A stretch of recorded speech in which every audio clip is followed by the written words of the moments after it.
pukusuon. Eli aloitetaan nyt vaikka tästä. Eli hylly, kirjoja, jotain romua, pienen roskakori, roinaa.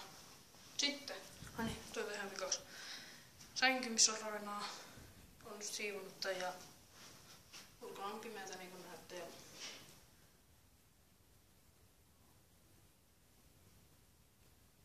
Noin. Siinä on niinku adapteri. Joku, en tiedä mikä tää on, joku wifi juttu. No niin, meni vähän yli. Xbox-ohjain. Täältä löytyy sama mikki. Löytyy Fatality. Hullu facecam näyttö. Jep. En tiedä mikä toi viritys on.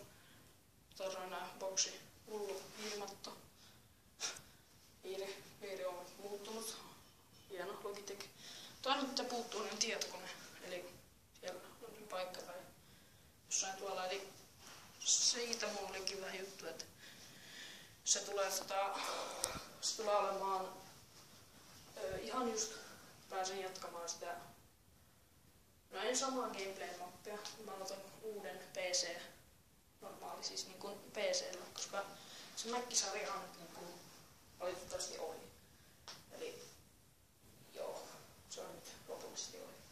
Eli otetaan uusi ohjaaja, noutkujet, eli semmoista. Ja ei muuta varmaan. Kiitos kun katsoitte ja tuli suosittu V2.